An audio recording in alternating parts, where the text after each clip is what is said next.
All right, ladies and gentlemen, welcome back to the 307 podcast. If you're watching on YouTube, you might realize Chad ain't sitting here. It's because he's got the daggone flu. And he was trying to come over here and record in the middle of his flu and give me and Dad both the flu because he don't care. He's already got it. And here we've got the proving ground coming up, and he just didn't care. And luckily we was able to talk some sense into him, or I was. And Brooke asked him on the phone, she said, just think about it. Would you rather be inconvenienced by calling in on the podcast or not having Blake at the proving ground? And Blakely was talking to him on the phone after that, and she come back in there, and Poppy was talking with me. We got Poppy on the podcast here. Good to be here. And I said, where did Chad go? And she said, well, Poppy was calling in, so I had to catch that call. So anyways, we hung up on Chad and ended up he ain't here. We're going to call him on the Bluetooth here in just a minute and see what he's got to talk about. We put some questions out on Instagram. He didn't tell me about that. Poppy told me about that. And so we'll see what kind of questions you guys want to hear. What you got for us, Poppy? What you been doing all morning? I ain't did a thing. Nothing? Nothing. Got up early, didn't you? I did get a biscuit this morning. From the gravy boat? Nope. From Bojangles. Bojangles? Healthy. We went to Bojangles the other morning, Sunday morning after Christmas, going down to Kat's granny's house. And no kidding, I was so mad. We sat in that line for, I bet we was in that line for 35 minutes. Got to wait for good food. Yeah. Yeah, she wanted to bring them breakfast. I was so darn mad. I said, this is ridiculous. We're waiting in line this long, number one, for food, fast food, and it ain't even good food. You could have cooked it faster. She said, these biscuits is homemade. I said, what home did they make them in? She said, they ain't that bad. And I've watched them pour that butter over them biscuits. That it ain't even butter. It's just that liquid margarine. Well, it could have been no salt butter, though. Yeah, could have been. Could have been healthy butter. Unsalted. Yeah, unsalted butter. It's better for you. What do you want to talk about on here today, Poppy? I'm up for anything. You ain't had nothing on your mind? What you been studying? I'm open-minded today. Yeah. Well, you better darn talk. You complain all the time about us not having you on here, and then we get you on here and you don't talk. Well, you got to have something worthy to talk about. Well, bring it on, son. Well, y'all throw it out there, and I'll jump on the back of it, and y'all just hang on. Let's see if we can get Chad. He said, I texted him a minute ago and said, we're about to call you in a minute. That was at 10:54. He said, give me 6 more minutes. Show everybody your toenails. Yeah, Blakely got a toenail painting kit for Christmas. The other morning she woke up and she did my hair. She painted my toenails. She did my makeup. Yep. And my fingernails. Yep. Well, let's see if we can't get old Goofy Chad. He just got slapped hateful on the text message this morning because I told him, I was asking him about if he was still contagious or not. He said, well, I can come over there and record it, or you and Poppy can just record one. I said, my gosh, son. Let's see if we can get him here.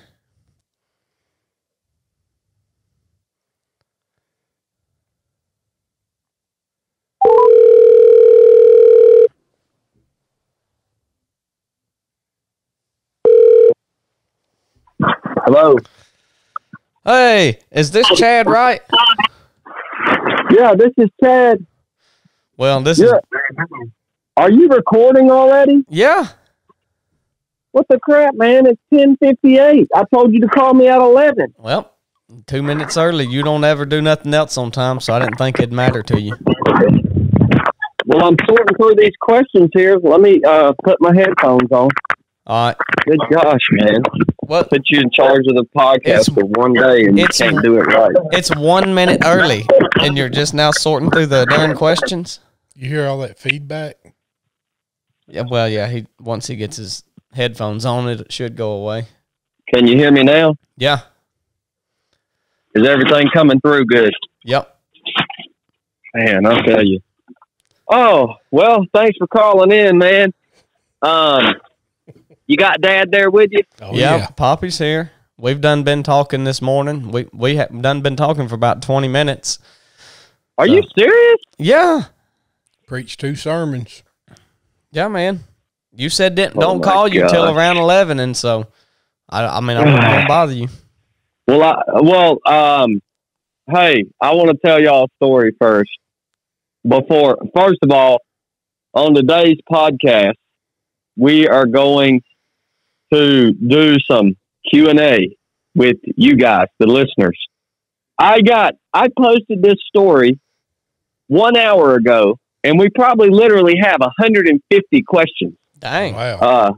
We're not going to get around to all those, but the questions we're going to talk about are going to range from our faith to running to how Dad smokes barbecue to what this flu thing is like. They're kind of all over the place, so it should be a fun episode. But let me tell you a story. This morning, I went in the kitchen because now Brooke has the flu, and I'm just getting over it. So now I have to take care of her. And so it was my job to cook breakfast, and I got my frying pan nice and hot on the stove, got it nice and buttered up, and I was going to make us some eggs. And I got an egg, and I went to crack it into the pan, and the egg exploded like a bomb. Mm-hmm. It literally went, pow! And shot green chunks of rotten egg in probably an 8-foot radius of the kitchen. It just, I don't know. I've never seen anything like it before. And the whole house immediately smelled like rotten egg. Mm-hmm. And so then I couldn't eat egg anymore. Neither one of us could eat eggs. So we just made oatmeal. But, that's one heck of a good way to start your morning off. Cracking a exploding rotten egg into your fry pan. Where did that egg come from? It came from the chicken coop. Oh. Yours or Mama's? It came from our chicken coop. Mm. Yeah. I've cracked a rotten egg before, not one that exploded quite like that, but they've got all of them got a little bit of pressure. That one must have had some extra.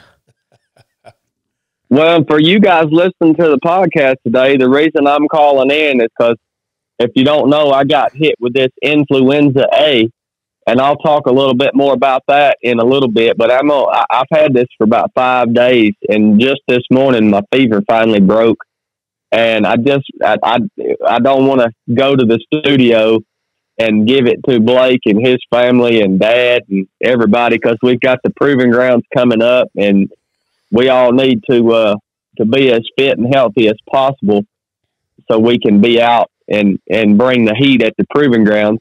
That was nice of you to be considerate like that. Well, it wasn't my idea. It was Brooke's idea because I was going to come to the podcast because I don't believe that this can be spread that easily. I think if I drank out of your water bottle, then yeah, you might get something from me, but the truth is somewhere in between, I guess. So I decided just to call in. I'm not happy about it. I'm not happy about putting you two guys in charge of the freaking podcast. You've got the kings on the throne. Yep. Today. You've got to start, weaning yourself off a little bit. Me and Dad. I mean, we could make this 2 episodes if you want. We've hit all kind of good stuff here before. Look, when this podcast started, I want all y'all to know, if you go back and listen to the beginning episodes, nobody would help me with this dang podcast. That's a lie. I did this thing. I did this podcast week in, week out. I learned how to look, man. And now I'm having to turn it over to y'all 2 clowns. You wouldn't do them but about 1 a month. Yeah. Well, and yeah, that's true. the first ones when we got going, I was doing them at my house, having the guest over, and just like we're doing here, I had the guest at my house, and we was calling you and recording them. So don't get on here telling no lies. Well, I don't remember it that way. Well, I got pictures of it, and we've got it recorded. Well, You's having to go over to Tim's house to get internet. well, that's all distant memory to me. I'm just telling you how I remember it. Yeah, well, of course. Well, y'all want to dig into these Q&As? Yeah. Okay, hold this on. one. I posted it on my story, too, and I don't think I've got one question yet. Well, I think you got like 1,800 followers on Instagram, and Brooke's up to like 1,700 and something. She's about to pass you. I'm watching the race here. Well, I don't ever post nothing either, so I don't blame you if you don't follow me. It's a wasted follow. I just tagged Dad in the story, so he might pick up a few extra followers. He's real active on Instagram too. Well, I've got 6. Do you? I went back and looked at Dad's post, and his first post is a picture of him, and it says "in the chair." All right, let's hear what you got. This first question is actually for Dad. We got quite a few questions for Dad specifically. This is from Cole Stewart _17. He said, to Dad, who was more dominant when growing up, Blake or Chad? Well, it depends on, what do you consider dominant? Like aggressive personality, if it's being, you was more aggressive, more physical, I guess, type of a personality. Blake was more laid back, a lot smarter than you. No, but Blake's more laid back, think things through, probably even too much. But you was more physical, probably outspoken. Does that sound like that fits the bill to y'all? Well, it sounds like you're trying to be a politician here. I'm trying to figure out who was more dominant as a child. I just need an answer. Chad he has picked these questions, and he knows how he wants you to answer it, so he's going to keep asking you till you answer it the way he wants you to. Well, it's sort of like one of those deals. You would always start some crap until you push Blake too far, and then Blake would kick your butt. Dad, that's how I remember it. Do you remember when I was young how terrible my temper was? Oh yeah, I can remember one time I was terrible as fighting mad, and you and Mom held me down on the floor and act like you were giving me kisses and loves in order to combat my anger, and all it did was make me so angry. And I remember I had about beat the backside of that door of my room. It wasn't nothing but one big dent. You remember that? Oh yeah, I do remember that. I do remember too. You could spank you, and it wouldn't. You just couldn't give you a spanking and let that just be it, because you could spank you and it wouldn't do any good. You could talk hard to Blake. You could raise your voice at Blake, and then that'd do the trick with him. But with you, the only thing that would work with you is take things away from you, and then you would we could get your attention then. Well, I remember you got his attention one time. He was messing with me down in the kitchen at Red Mountain, and Dad come in there. I don't know. He had to have been either like just getting out of high school or something. He's and probably about 16, 17. Yeah, and you was doing something, and Dad come in there and told you to pick on someone your own size, and I think he pushed you or did something and knocked you through the laundry room door, and you fell in the laundry baskets on the other side of it, and I think he got your attention that time.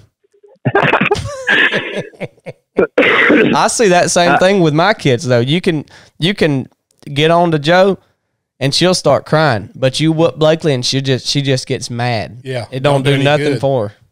It's interesting. Yeah, she's got that personality like Chad. Different things work with different people. But yeah, you're more aggressive. You still are. Probably more hard-headed than Blake. Well, the firstborn is always going to be the most dominant. Whoa, boo, we're recording a podcast here. I literally came outside to record a podcast, and Brooke comes out here crinkling a chicken feed bag.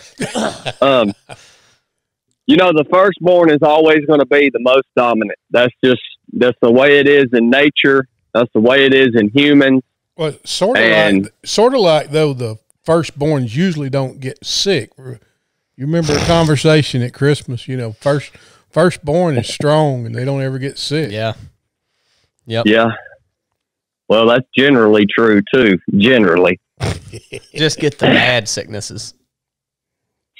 Well, that was a good question. I appreciate you pointing that out, Dad. That I was the more dominant one when we were growing up between me and Blake. If that's the way you want to take it, but go ahead. Here's another great question from the listeners. This is good gracious, Junior ADECK Junior. I don't know how to say his name, but you'll know who I'm talking about, Junior. This was a great question from Junior.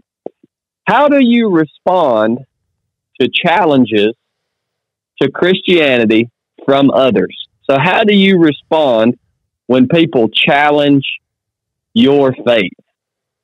And I feel like it's a great question because I, for one, can relate to that, and probably every Christian, every person of faith out there, even of other faiths, everyone can relate to that. If you are passionate about your faith, people are going to challenge you on that, and many times they're going to challenge you in some pretty vicious ways. And since we did that thing with Turning Point the other day, there have been some very, very vicious, absolutely vicious attacks and challenges, if you want to call them, online. So, I think it depends in my mind on who, like, how are they challenging you? Are they challenging you to be inquisitive because they might potentially want to hear you out and hear your perspective a little deeper? Or are they challenging you to undermine you or be malicious towards you? And in my opinion, those require those will evoke two separate responses to me. But God's word tells us that we should expect to be challenged if we decide to take up our cross and follow him. And I think we should all expect that. We shouldn't be surprised by it. And we should definitely consider how we react in these scenarios. So do you guys have any input on that? Go ahead, Dad. I think they should be answered basically the same. I think you answer them with God's word, whether it's malicious or they're inquisitive. The answer all come from God's word. And if you speak God's word and what the Bible says about whatever point that they're challenging, there's no losing in that. His word is what his word is, and you're going to have that both ways, and especially on the platform that y'all have, you're probably going to have more of the anger,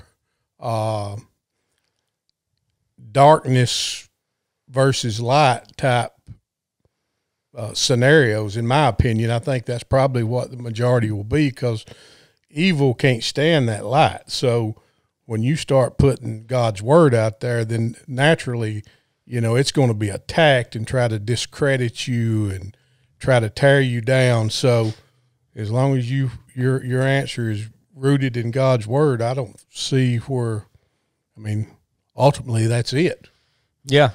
I mean, I agree with that. And the response should be the same regardless, but there's another aspect to responding, and it's the flesh side of things and how you respond with them. So you can use the tool of the Bible to respond, but in what ways are you manipulating the Bible and pulling out verses and sharing them in spite of what they're doing? Or so, I mean, I would say that it needs to be out of love. If someone's coming against you in a mean way, and the only thing they got to make fun of is that you're wearing a pair of short shorts up when everyone else is wearing business attire, then it's like, you know, at that point it's not even valid. But if they have something that they bring up that you see, well, I could see how they could think that, and whether it makes you mad or not, you got to respond in a loving. You got to respond the way that the Bible tells you to respond in love to those things. Because if you get mad and angry, then you're giving them what they want. Number one, and number two, you're not living out what you say you're living out. You know, you're not living out the Christian faith in front of them. I mean, that's when it's the hardest. And I think naturally you're going to, I mean, we're all flesh, so you naturally, yeah, it's probably your first reaction is man, to try to come back with something that's, you know, fleshly. So yeah. You're right. I mean, you can't answer. If you do, then you've not accomplished anything. You're putting yourself on their level, and you're going to start an argument.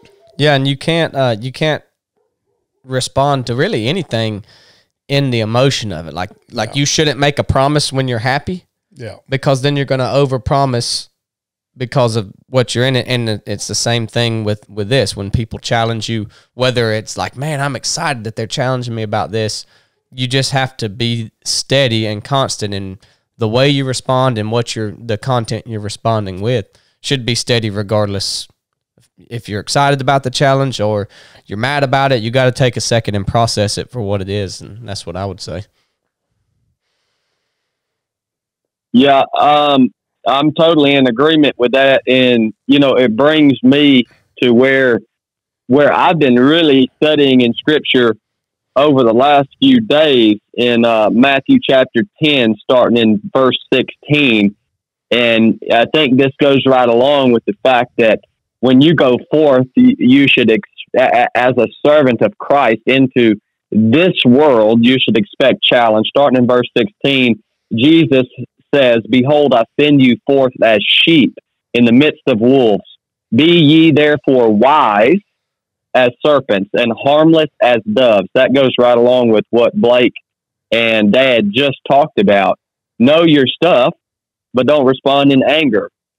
But beware of men, for they will deliver you up to councils, and they will scourge you in their synagogues. And you shall be brought before governors and kings for my sake, for a testimony against them and the Gentiles. But when they deliver you up, take no thought to how or what you shall speak, for it shall be given to you in that same hour what you shall speak. And later on in verse 34, Jesus says, "Think not that I am come to send peace on earth. I am come not to send peace, but a sword." He said, "I'm come to set a man at variance against his father, and daughter against mother, and daughter-in-law against mother-in-law. And a man's foes shall be they of his own household." Then he goes on to say, "He that loves his father or mother more than me is not worthy of me. And he that loves his son or daughter more than me is not worthy of me." All right. And that makes complete sense to me in context of that's a pretty bold statement that Jesus makes, that if you love your father or your son or your daughter more than me, you are not worthy of me. And what Jesus is talking about there is he's talking about if people, even people that are very close to you, if they are maybe not challenging your faith, but if they are attacking you because you have chosen to follow Jesus, if the world is attacking you because you have chosen to follow Jesus, and you say, well, you know what? This is just too much. I'm tired of being attacked. I'm going to hide my faith under under the bed, and I'm not going to talk about it publicly so that I don't have to endure these attacks from the world and my loved ones. That's what it would look like to love the world and love your father, your mother, your sons, your daughters more than you love Christ, right? Christ isn't saying to not love people, especially your family. He's saying that these challenges are going to come, and you've got to uphold the standard of acknowledging Christ in public.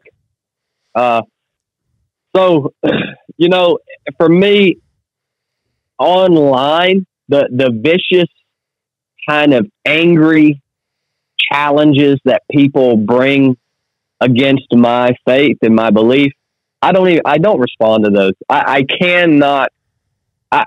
don't respond to them because it requires a more intellectual conversation than I can portray in text. So I just will look, I see them, but I just say, well, maybe I'll have a chance to talk to that person one day. And people that are actually challenging me on things that I believe in a way that, you know, in a way that they just want to understand better why I believe the way I believe, then I'll take the time to make a response. Then I'll take the time to reach out to that person or spend time with that person, because that tells me that they are prepared to listen, essentially, and not just attack. So that's where I'm at on that. Yeah, and I would add to that verse you read, that is essentially giving us a list of priorities, right? So it's saying, if you put anybody else above me, then that's wrong. You know, even your parents, even your kids, your closest relationships on earth do not need to be before me. And so I think that's a good example of what putting or not putting God as first in your life, as the top priority, regardless of what tension it causes or what problems it causes on earth. I think that's a perfect example of that. Yeah. Well, and most people don't truly understand that either. I mean, I guess what I'm saying is, look at the world as a whole. Of course, this is get on a whole different subject, but look at most people. Do they really put God is he the first in their life? If he is really, are people doing that? But, you know, I think it's few and far between. Yeah. But that's a whole nother, I mean, we could talk. Oh, don't worry, Dad. There's plenty of other questions that we need to get to here. Yeah, I'm done. I'm going to try to keep this balanced for the listeners. Here's a running question. So I'm going to try to kind of bounce around here. This is a great one for Dad. Any tips for someone who is just getting into running? Quit. That's Dad's tip. Quit running. No, I did run for a little while. Yeah. Years ago. But that's better fielded by you. You or Blake. If I'd give go ahead. No, I mean, all I can do is share with you real quick what happened when I got into running. I got into running out of necessity. When I decided I wanted to be a SEAL, I had to pass a physical standards test, just like the physical standards test that we have now at 307 Project and that you guys are out there pushing to try and pass. I had to start running. And how did I get into running? Well, I went out and bought me a pair of running shoes. And I just started running slowly. And what happened was I developed really bad shin splints, and I would stop running until I could actually run again. I still had pain in my shins, but you have to understand this pain got so bad that to the point that I couldn't even walk. and that's when I would stop. And so I'd recover for a few days, and I would just go back at it, and I would start running. And I wasn't concerned about speed. I wasn't necessarily concerned about mileage. I wasn't concerned about racing. I just got out there. I was intentional about getting out there and trying to run every day, even if it didn't feel good. All right? Even if it didn't feel good. Running, remember this, if you're just getting into running, running is not going to feel good, and more than likely, it's not going to be enjoyable until you break through that initial adaptation that your body has to make as it relearns how to run. Okay? Your body is a weird machine. It's always thinking of self-preservation. That's what drives us to eat donuts and sit around on the couch in the air condition when it's hot outside, or in the heat when it's cold outside. The body doesn't like any of extremes. It's a survival mechanism that's built into us that has allowed the human race to survive throughout, the history of the earth. And so understand, you're going to have these times when you first get into running. It's not going to be fun. You're going to be seeing all these people out here trail running looking like they're having a good time. And you're going to go out for a trail run and you're going to be like, how do these people enjoy this stuff? This is freaking miserable, man. Well, at what point though does that kick in? Is it like, 3 months down the road, or is it? It took my body about, Dad, I don't think I was really adapted to running to the point that I was good enough at it that I could actually enjoy it and focus on getting better and faster until I went into the Navy the second time. So I'm going to say it took me from the first time I decided I was going to start running to that point where I just felt like I could really enjoy it and I was good at it, about a year. And look, man, anything that's worth having, including running is a beautiful thing.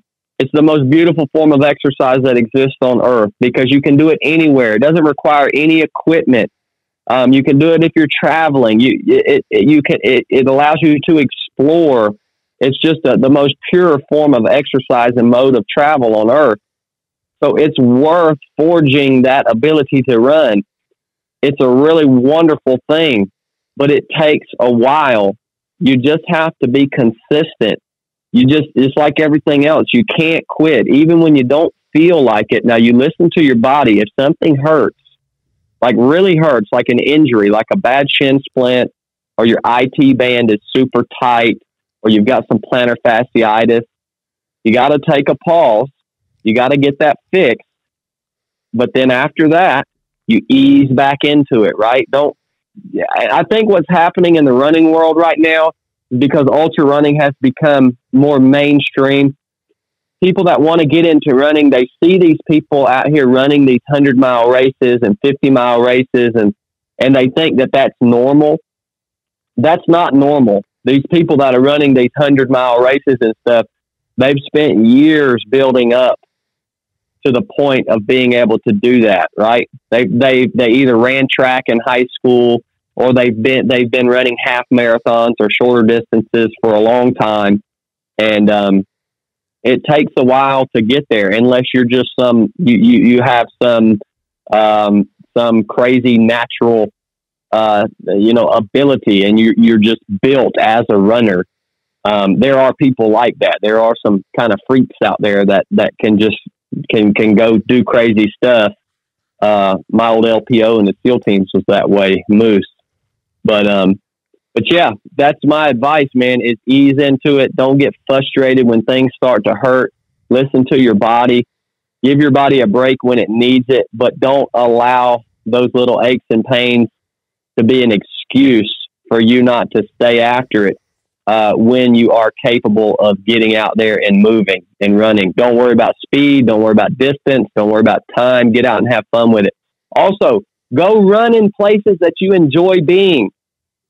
If you have to drive an extra 20 minutes to get to a trailhead in a beautiful place, go drive to that trailhead, run in places where you want to be. Don't run where it's just convenient all the time. Well, and everybody's genetically made different too, aren't they? I mean, some people are going to be faster. Some people are going to be able to run farther. I mean, so you may be somebody that's fast that can't run as far, or somebody that run far and not quite as quick, or so I guess there's all kind of different aspects. I mean, body types and whatever. Oh yeah, 100%. That's like me. I'm not that fast. I can just go a long, long way. You know, but you know, it's just like Chili said when somebody asked Chili one time, "Can everybody run?" And Chili said, "Well, no. Some people don't have legs." True. Oh man.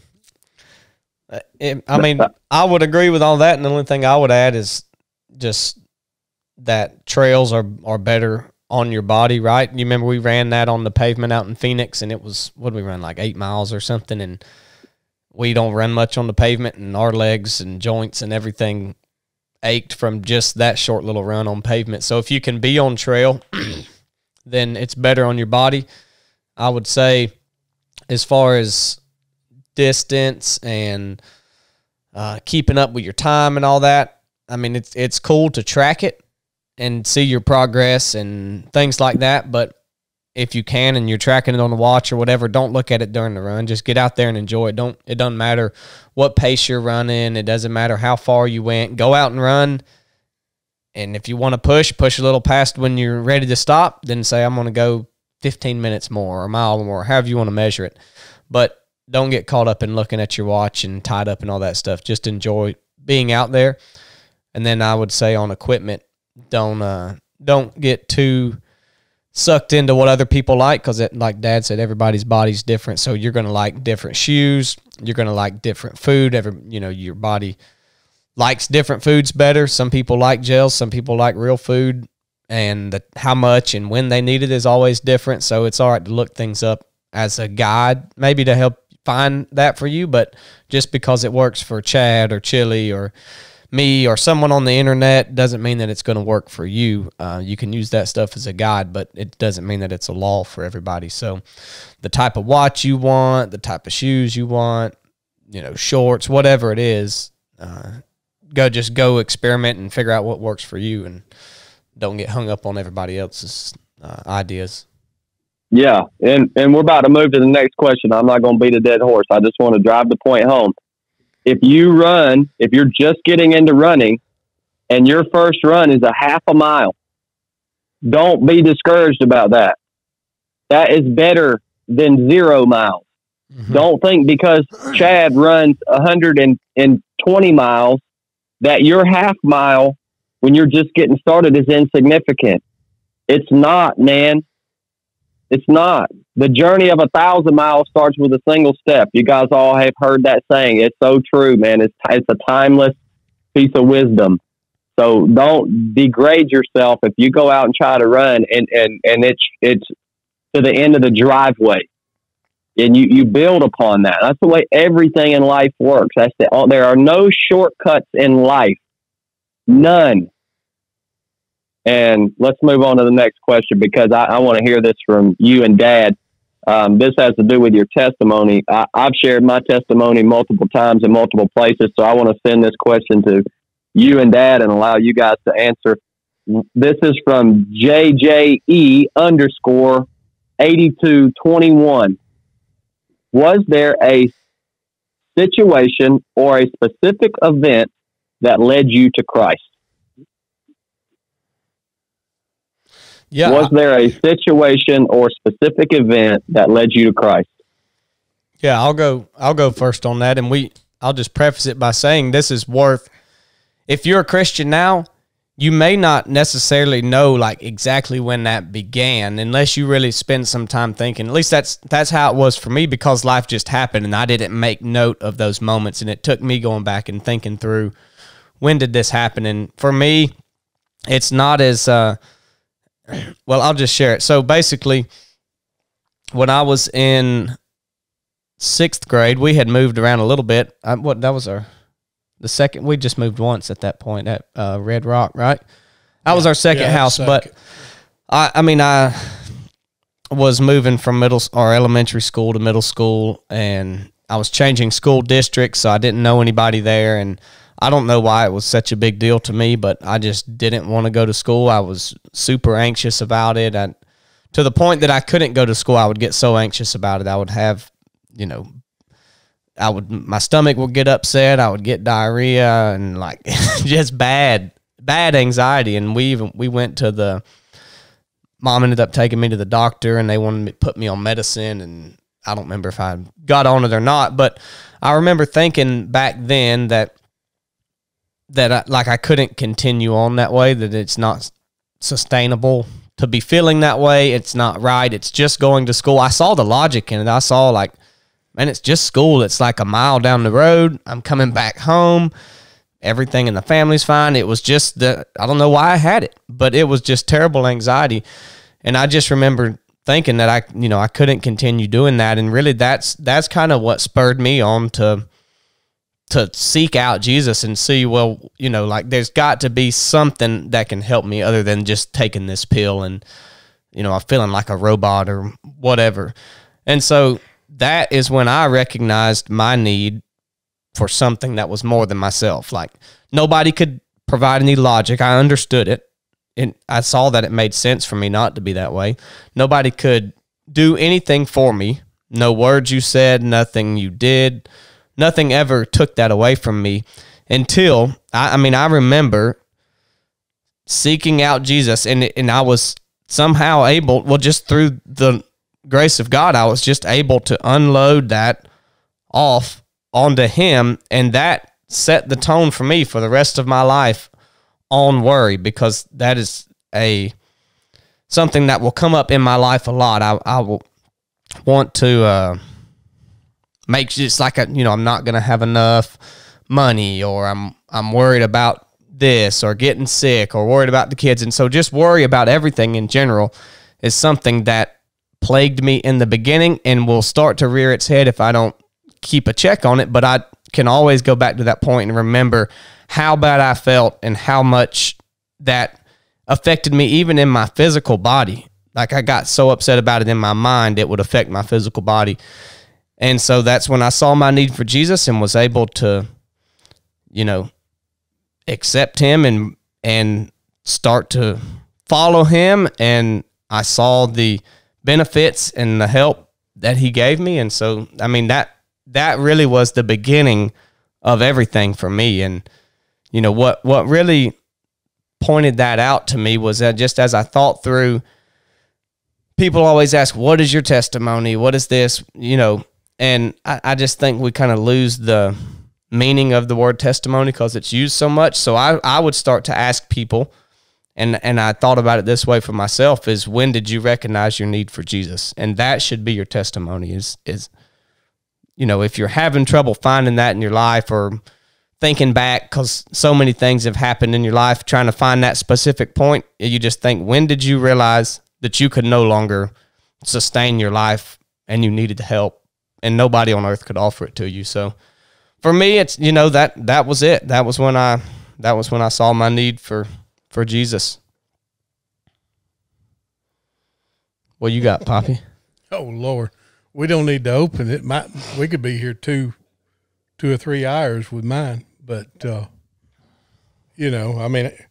course, I come to know the Lord as a young man, and like most people, I guess, as a child,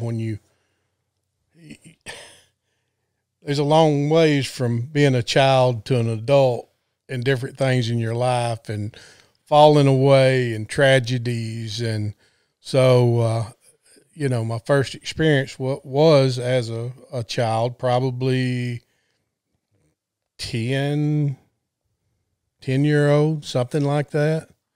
And, I don't really know where to go. I flip-flopped around, and really as of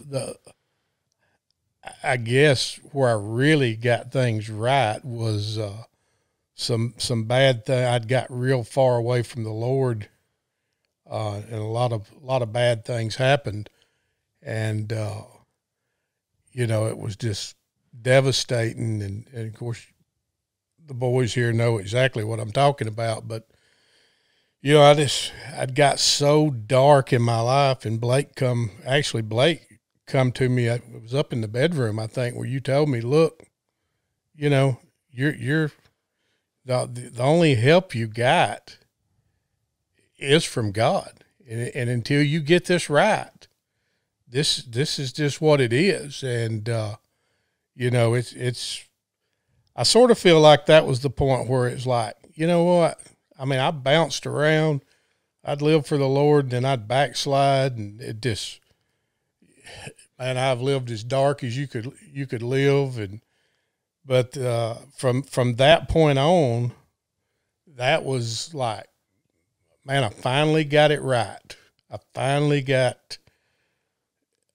I'm rooted, and I'm sure a lot of people have that in their life. And I look back and I think, how did I bounce back? I mean, how did I fall back into evil? How did I do that? I mean, it blows my mind. Maybe I really didn't get it.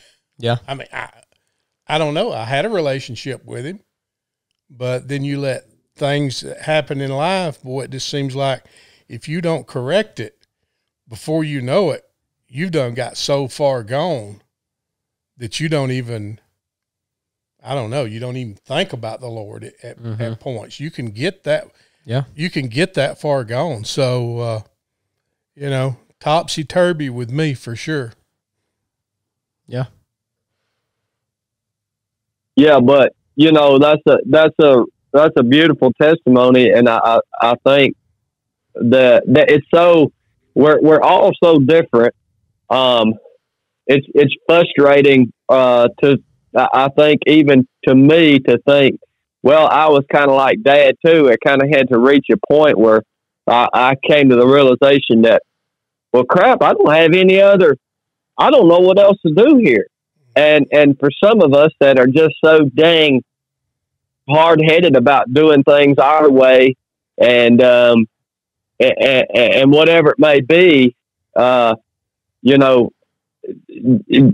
think it's a lot easier for Jesus to reveal himself to some of us when we are flat on our backs in the pit.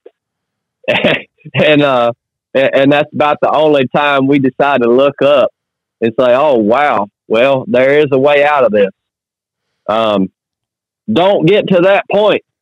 If you're listening to this, you don't have, hopefully if you can learn anything from us, you don't have to get to that point.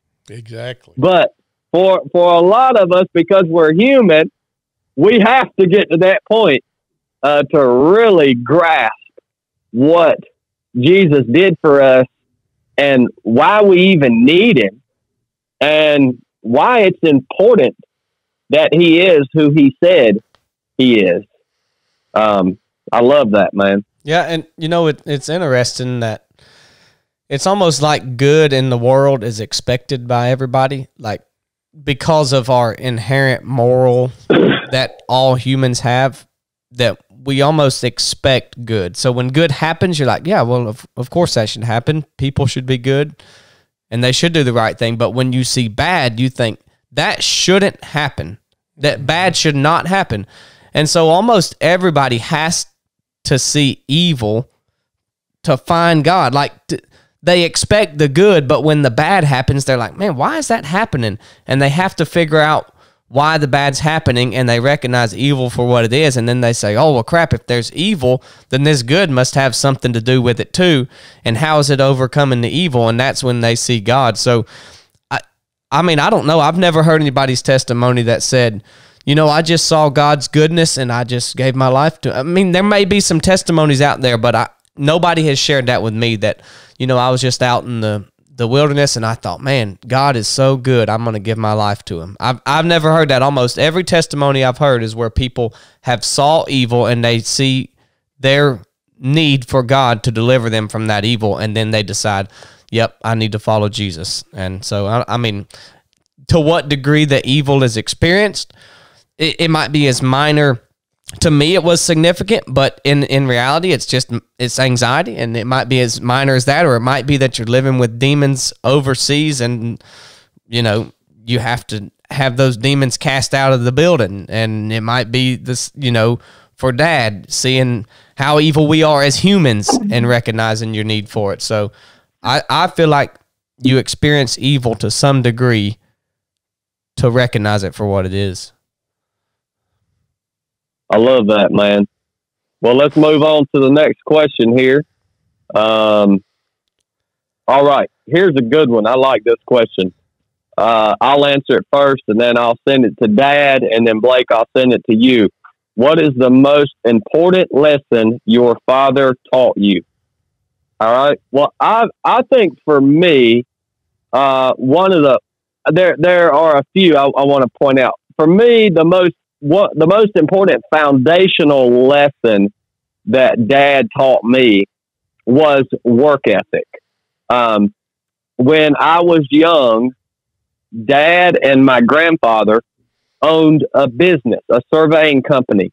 Now, when we were pretty much old, when I was just old enough to walk around and just do piddly stuff, I mean, he allowed us to come out and me to be on the crew with them, and they paid me. Now, even though I couldn't operate the machinery and I didn't understand what was happening, I could still carry a shovel. I could still dig a hole. This was physical, manual labor, and that started for me. Gosh, when I was probably before I was even a teenager, Dad and Pops would allow me to do that.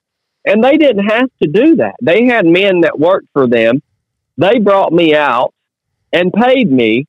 Pops paid me, not because he did that to help me understand that, hey, you're going to have to make an effort. You're going to have to get out of the house, and you're going to have to do some work in order to get things that you want. There is no such thing as a handout in the right family. I don't know a single one of our core family members that have ever taken a handout for anything. And that was a foundational lesson that has driven me throughout my whole life. And like I said, it was a sacrifice that Dad had to make. He's got a kid out here on the crew with him. In reality, I'm probably slowing him down. Oh yeah, we slowed him down. Pops is paying me to do something that is not even like the man that's actually on the crew should be carrying the shovel. But that to me was a very valuable thing that was instilled in me right early on in life. And then I was thinking too, another important lesson was gun safety, man. I can still remember when I was a little kid, Dad and his buddies, this was, I think, when Dad was a police officer, we were living in the original house, and they would clean their weapons out there on the kitchen table. And they allowed us to handle the weapons. They taught us about them. It wasn't something to be feared. It was something to be respected. And so that started, for me at least, I was around that as a very young child. And I thought that was a pretty cool thing that we did in our family that has helped me throughout life, just because of the life that I have now chosen to live. So that's just two that came right off the top of my head. What do you got? What's the most important thing Pop's ever taught you, Dad? Well, it sort of basically mirrors what you just said from, from my first real vehicle, I mean, a vehicle that amounted to anything, I had to pay for. I mean, I can remember Dad would help me. I think he'd give me 1 tank of gas, and I think he may have paid my insurance, but I had to pay for the car. I had to, anything to do with maintenance or whatever. I mean, from payment to maintenance, just the value of, I'm not going to say of money, but of responsibility more than anything. I mean, being responsible,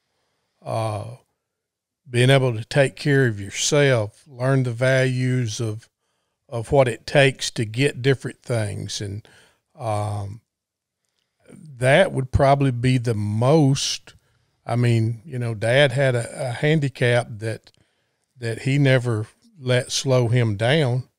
And, just that and that alone is enough to teach someone, a lot just from that. I mean, man worked just like anyone else. So, but just and talk about what talk about his disease, Dad, and how that impacted you. Just seeing him have to work through that, and never once.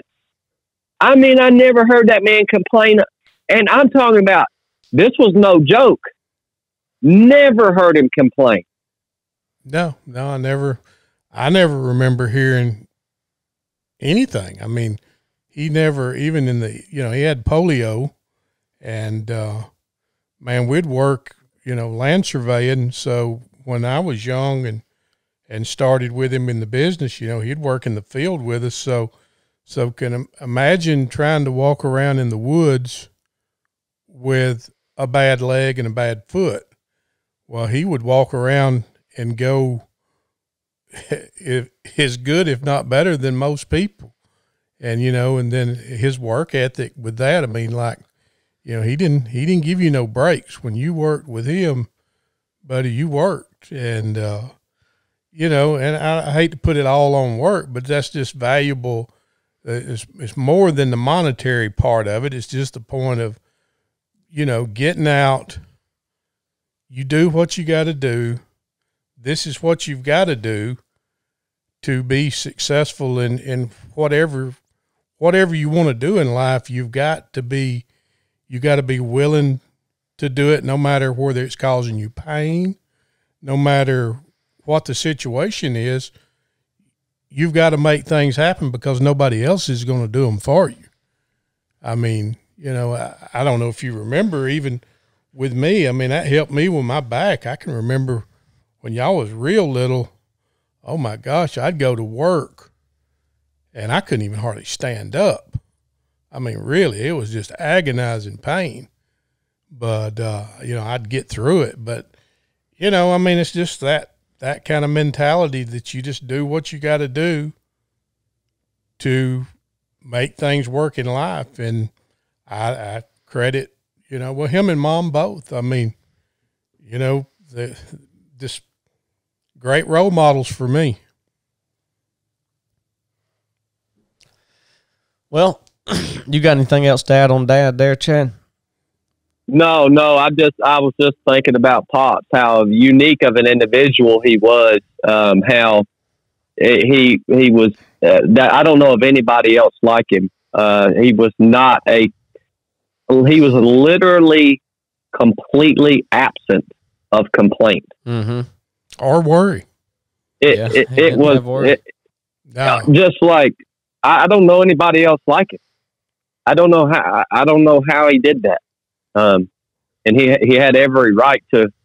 I know he lived with pain and suffering every day.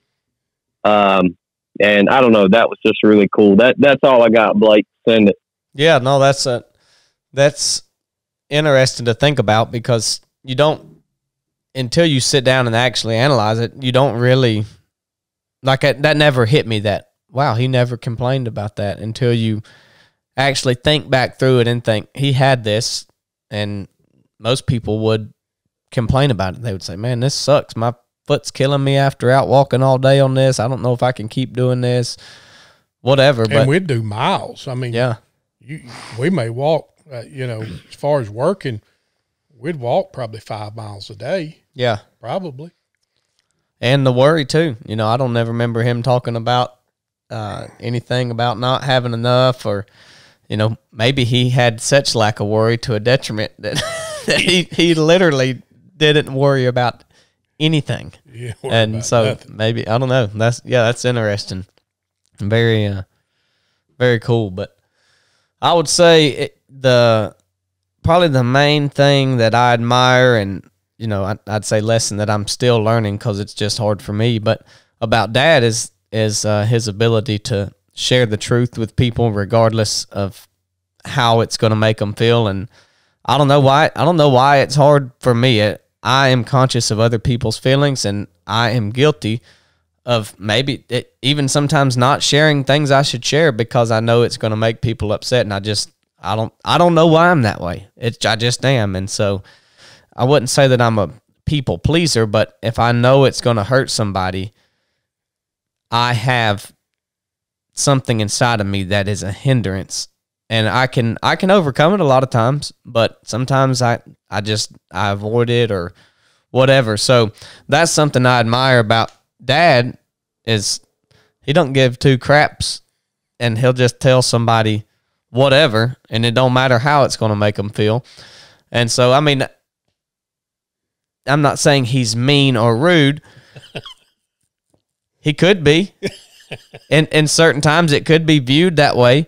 But, if you have the right heart about sharing it with someone, it shouldn't really matter what it is. And I'm not talking about truths of the Bible or sharing anything like that, or if someone is doing wrong, correcting them in that. I just talking about just everyday things that you can agree on are right, but someone is going to take it wrong, whether the way they take it is right or not.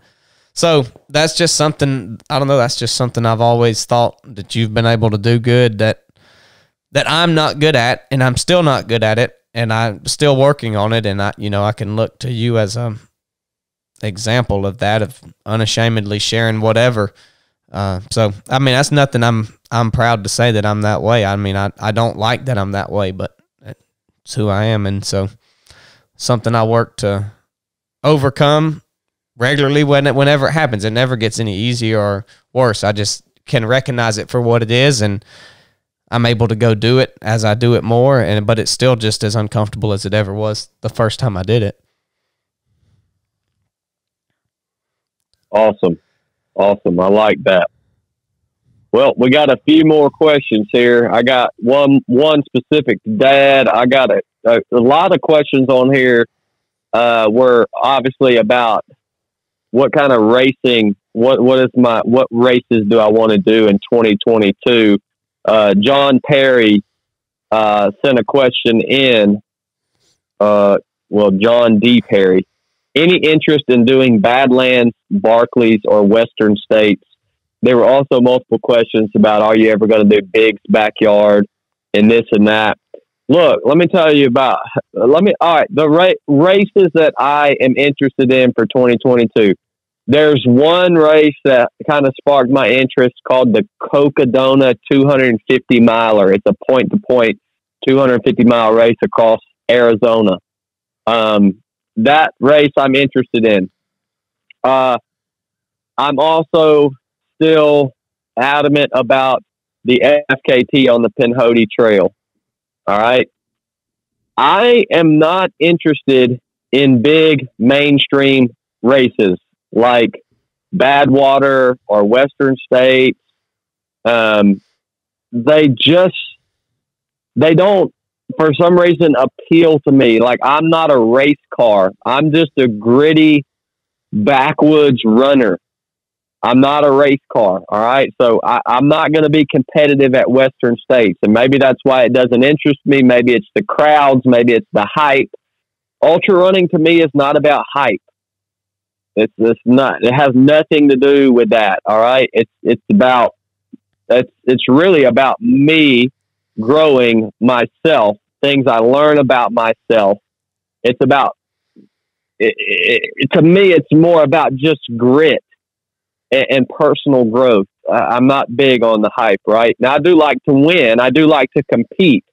But ultimately, that's not what drives me when I'm looking at races. Races like the Barkley and the Biggs Backyard. Look, man, I'll go do Biggs Backyard or Barkley. But the thing about Laz's races is they're very cliquish, right? So you kind of have to have a foot in. You kind of have to know Laz. And I'm not going to beg anybody to be a part of their race. There's plenty of other races out here that I can go run that are challenging, that I can sign up for. There's FKTs. There's plenty of other things that I can do, and I'm not going to beg to be a part of somebody's race. I will submit applications to races, but I'm kind of not in that whole arena with Barkley and Vol State and Biggs Backyard. Like I say, I'm kind of not in that clique. So, maybe I'll be there one day. If Laz invites me to be there, heck yeah, I'll go run. But that's where I'm at on that. But I like the idea of the Cocodona 250. I'm kind of burnt out on the 100-mile distance. I'm kind of over it. I don't know that I'll run any 100-milers in 2022 just because I don't see any significant growth coming out of them. I'm not interested in going fast. I want to go far. And so that's kind of where I am with my race thing. And the second question is, I saw you ran some miles when you had COVID. Yes, I ran a marathon when I had coronavirus on day 4 of coronavirus. Did you do the same with this influenza? The answer is no. This freaking influenza A that I have makes coronavirus look like child's play. I'm going to go ahead and tell you, I ran a marathon with coronavirus because I felt like I could go out and run a marathon. Somebody else asked, do we train when we're sick? Well, the answer is listen to your body. It depends on how sick you are. I'm going to go ahead and tell you, with this influenza for the last 4 days, I could not have ran. I think it would have been very dangerous for me to go and run a marathon with this virus. It was extremely high fever. Every bone in my body ached. I mean, it was rough, son. Look, when you're sick, let your body heal. Don't be sedentary when you're sick. Even with this influenza, I have made sure I went out and hiked twice a day. Even when I had 104, 103, 104 fever, I made sure I went out and hiked for at least 30 minutes twice a day. Now, slowly, but no, this daggone thing right here that I've had, no, it ain't no joke. So, no, I didn't do any running with this influenza because it was an actual sickness. Coronavirus, my experience with coronavirus was nothing compared to this. And I know it affects everybody differently.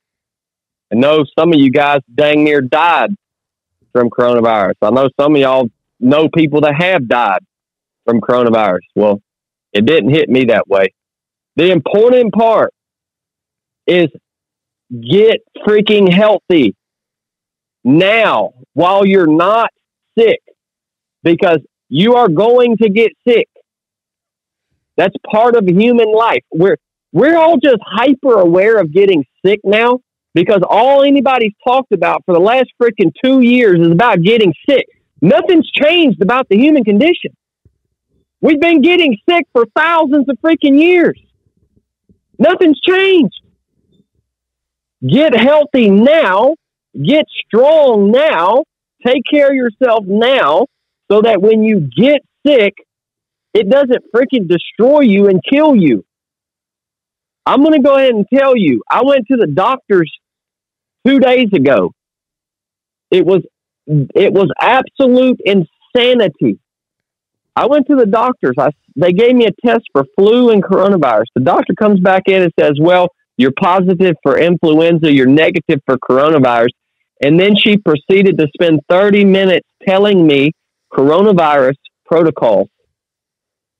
And I literally stopped her 3 times and said, well, look, I don't have the coronavirus. I have the flu. Can we talk about that? She would not acknowledge the flu. She was it was like she was some kind of robot. And when I left, she handed me paperwork that told me about coronavirus. It was like, you just gave me paperwork to tell me about coronavirus, and I have the flu. Why didn't you give me a paper to tell me about how to treat the flu? If you have to go to the doctors now, I'm going to go ahead and tell you, at least my experience, it was very weird.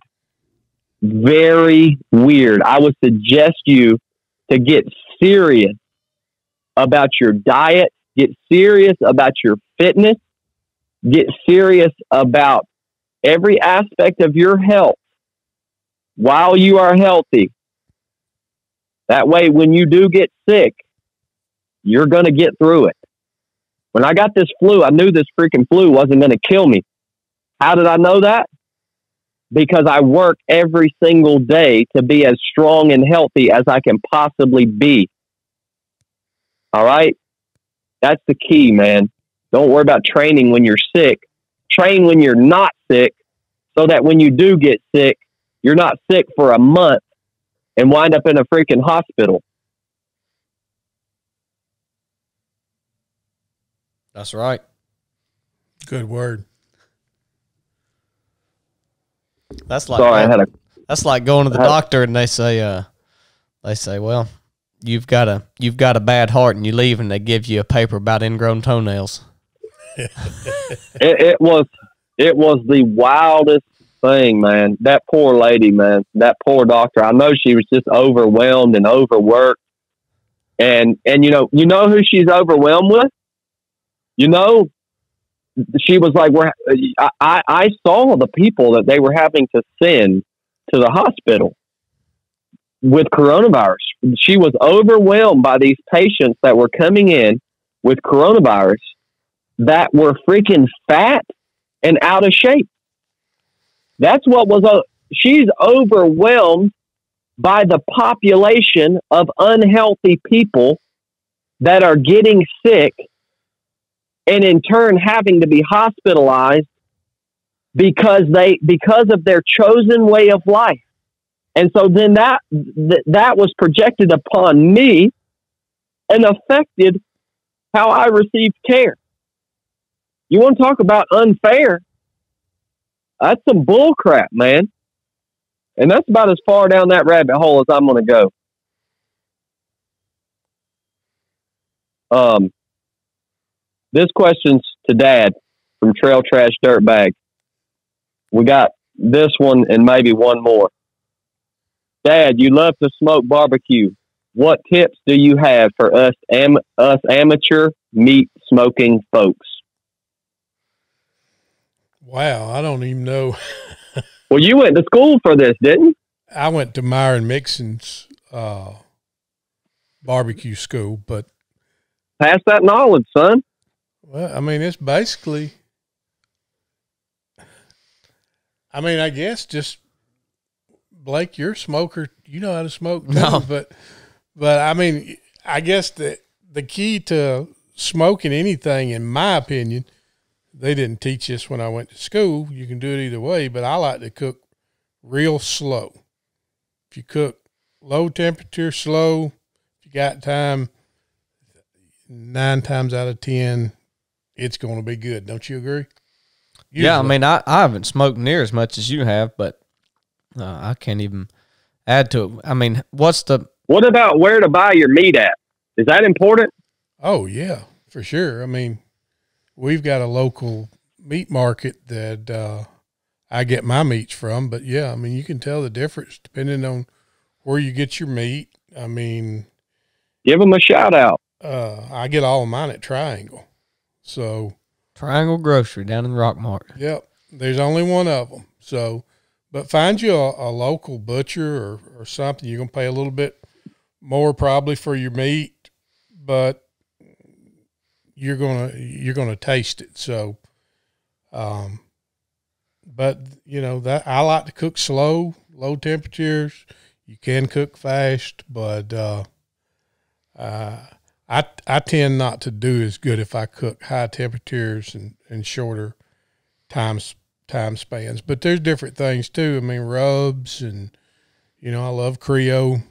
So, yeah, the prep means a lot. Oh, yeah. Yeah. But I'm by far any kind of perfect person on the smoking, but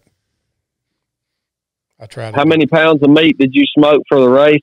Oh gosh, I don't even remember. Do you? It was like 200. Was it? 200? Yeah, it was like 200. I don't know. I think it was better than 200 pounds. Yeah. So what's your favorite smoker you've had?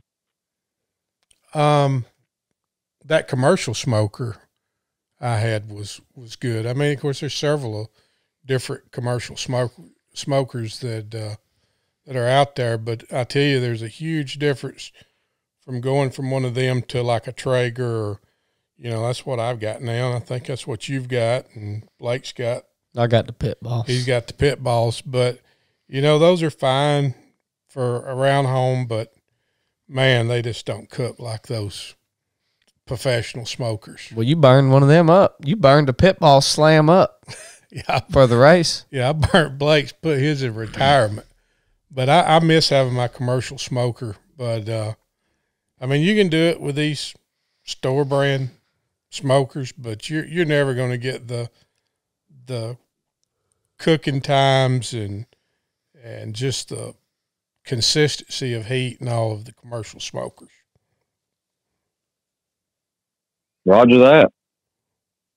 All right, our last question, which is going to be fitting for I don't know if I just said question. Our last question, which is fitting for this time of year. We'll let Blake answer this one first, and then I'll hit it. Dad can hit it. What is your stance on New Year's resolutions? How do you set goals? Gregory Gang, what is your stance on New Year's resolutions, and how do you set goals? I mean, I don't. New Year's resolutions or resolutions midway through the year, I don't know why any one time of the year is any better than the other. If you got something in your life that needs to be fixed, I mean, I guess you can make an argument that the new year is a time to maybe recognize that. Maybe that's all it is. But if you got something in your life that needs to be fixed, whether it's your body or your spiritual life or whatever it is, then you need to just go ahead and fix it. If you realize it a month before the new year, then you need to start a month before the new year. And I mean, I don't know. I've never been a big goal setter. I guess I've had ideas in my head, but I've never been like, this is where I want to be, and here's a bunch of micro goals to get me there. And when I reach that goal, I check it off. I've just never been that way. I just kind of take things day to day, and I have a general goal in my mind. And if a decision comes up, I think, well, does this lead me toward where I want to be ultimately, or does it steer me away from that? And if it does, is that path that's steering me on better than the one I'm already on? So I'm just kind of constantly assessing things and thinking about which way I want to go. If it's a change of direction, it may be a good change of direction. And if it's not, then I stay on the path I'm going. So, I mean, I don't have a lot of tips on that. I just have never been a big goal setter because in the end, I don't have control over what is going to happen. There's so many variables between now and where I want to be that if I set that goal, I personally feel like it's wasted energy because I could spend a lot of time working toward that goal and something happen and shut it down. And so I just tend to try to take it short periods of, not day by day, but short periods of time at a time, working toward whatever it is I have in mind. But I don't write them down. I don't have micro goals. If something needs to be changed about my life, then I just say, hey, I'm going to change it. And I work toward changing that. So, I mean, I know that's all kind of vague and not, doesn't really give any tips, but that's how it is for me. Well, as far as how do I set goals, I think that I probably am more of a goal setter. I set really big goals. I set goals that I realized when I set the goal, it might take me multiple years to achieve it, or I might actually fail achieving the goal within the time parameters, if there is a time parameter. For instance, I set this arbitrary financial goal for myself as a businessman. I want to make $1 million in 2021. I want to make $1 million. Well, that will continue to be my goal. I missed the mark in 2021. That will continue to be my goal until I make my $1 million in a year. Now that's totally arbitrary. I don't have any thing that I want to buy. It's just a goal. It's something that drives me to actually get out and do things that generate income. I kind of have to have some sort of financial goal because of the way we live our lives. I don't really require a lot of money to have the necessities and to have our daily needs met. So I set this massive financial goal for me personally. Now, to a lot of you guys, that may not sound like much. A lot of you guys might have multiple millions of dollars, and you might say, well, that's a low goal. Well, you're talking about a guy that was in the U.S. Navy for his entire adult life. And, we don't make much money in the Navy. So I'm kind of starting off at zero and building from there. So that's a big goal for me. That's a big financial goal for me. As far as running goals, like personal goals, there's a couple parts to it. It has to be, if I'm going to set a goal for myself, it first has to be something that I think or I know I am going to enjoy, right? It has to be something that I know I'm going to enjoy. Usually if I set a goal, it has to be something that is going to provide something to other people, right? If I go and run a race that there's no way that we can share it with others through social media, whatever, along the way, say there's absolutely no cell phone service or something like that, that's going to affect my decision on whether I run that race, because when I'm out trying to achieve a goal, I want to be able to use that achievement in order to inspire others, to possibly influence others or make other people want to get up and set goals for themselves. That's really important to me at this point in my life. My biggest passion in life is a teacher, or an instructor, whatever you want to call it. That's my biggest passion. So if I'm doing something, if I'm on a journey to complete something, I want it to have some meaning to other people also. And then, of course, I also have to consider all the other aspects of my life and business and make sure that goal is feasible and fit within the parameters of everything else I have going on in life. I'm not going to drop or compromise on other things in life in order to achieve some certain goal. So it has to fit there. That's kind of, I guess, right off the top of my head, how I set goals. New Year's resolutions, the reason I think they're bull crap is because I think that whatever you want to be, or whoever you want to be, it has to become who you are. It has to become your lifestyle. It has to become literally what makes up the fibers of your being. It can't be some thing that you're trying to implement at a certain time for a certain duration. That just doesn't work. It doesn't produce any real and permanent change. So I think that the whole New Year's resolution thing is a fallacy. I have never even considered it, and that's where I stand on that. The New Year's resolution, I think the only purpose it serves is to bring light maybe to things that need change in your life. Maybe it's just a good time to assess, okay, let's look at this stuff and see. But it's like the fad diet. It's like the boiled egg diet, or the whatever diet it is. It's like, can't nobody eat boiled eggs, or going to eat boiled eggs the rest of their life. And, you might lose some weight and see some effects from it, but then you're going to go back to eating whatever you was eating before, because it's not sustainable. And the New Year's, it's like why you're doing it, how you're doing it, all of that stuff. And so that's what I think about that. I think there's probably some people that can say that, yeah, they had a New Year's resolution last year and, yeah, they're still on track. But the majority, yeah, I mean, you're setting yourself up. You just say, yeah. I think, like Blake said, it just makes you recognize it. All right, yeah, I need to change this, blah, blah, blah. And then you just, I'm like Blake, either you're going to do something or you're not going to do it. Make your mind up and do it if that's what you need or realize that you need to do in your life. But it don't have to be on New Year's Day. It don't have to be on February 1st. It's just, and here's the deal. You never know where you're going to be 2 months down the road anyways. I mean, yeah. You may be so far off base from what you're thinking that you might need to do.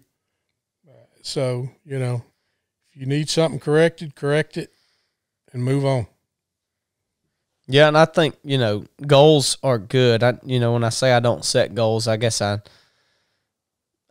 do subconsciously have things that I want to achieve and accomplish, but it's that I'm not so focused, or I'm not so dedicated to that goal that I'm not open to other things along the way, because something else may come up along the way that is different from what I wanted to do, but is much better than what my initial goal was. Like, goals is different than a resolution anyway. So it's all right to know where you want to be in your mind a year from now. Have that in your mind that this is where I'd like to be, but you got to be realistic and realize you may be 180 degrees off from that, especially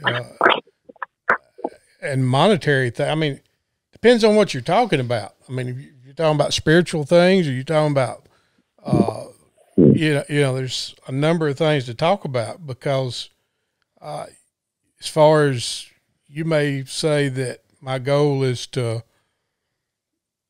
I don't know, walk the desert. Well, you may be, it may not take you there. You may be up somewhere in the North Pole. Yeah. Riding a snowmobile. So, I mean, it depends on what you're talking about. It's all right to have goals, but life does take you in many different directions. But resolutions, I'm not big on those. Yeah, I have many goals for 2022. I mean, and most of mine revolve around providing experiences to help others grow. I mean, my big goals for 2022 are doing this paddle mission with the paddle team on the Altamaha River, conducting multiple basic course missions with you guys, and a personal goal of mine is to not have to travel so much. Man, we have ran ragged in 2021. I mean, we have just went hard. And, you know, personal goal of mine in 2022 is not to have to do that, not to have to travel so much. That's going to take me being conscious of that freaking calendar. Blake just called me yesterday and we were talking. He said, yeah, well, January's already slapped full. And I'm like, oh, here we go again. And our life and our business is weird because we almost only know what we're doing a month or two ahead of time. So the calendar almost just fills up month by month by month. And it's going to take me being conscious of what is happening a month ahead of time and what we decide to say yes to and what we need to say no to. And that also has to be strategic because I have the financial goal that I want to make $1 million 1 year. I mean, I want 3 of 7 projects to make $1 million 1 year. And, you know, me not wanting to travel so much, well, that pushes up against that financial goal, which is going to require me to be innovative. Me and everybody on the 3 of 7 project team to be innovative on how to make both those things coincide with one another. So, yeah, I have a lot of goals coming up in 2022 that I'm looking forward to, but I don't have any resolutions, just, I guess, just goals. So, and then every day, my goal is to be who I say I am, every day when I'm working out the details and performing the tasks that need to be performed on a day-to-day basis. So, y'all about ready to shut this unit down? Yeah. Yeah, I believe so. You got anything else to add, Poppy? I'm good. That was a good Well, I enjoyed podcast. it, guys. Yeah, I hope Blake can figure out how to get this dang thing posted up. We'll see. Yeah, if not, I'll just bring that card over there and put it in your mailbox. Hopefully y'all can listen to it soon. We'll be back with another episode on Sunday. So we love you guys. Thanks for tuning in. Dad, thanks for coming out and filling in for Chili and Blake. Yep. Good deal. Yep. Thanks for being a dummy. All right, love you guys. Love y'all. I'm out. This is the 3 of 7 Project podcast. Nuff said.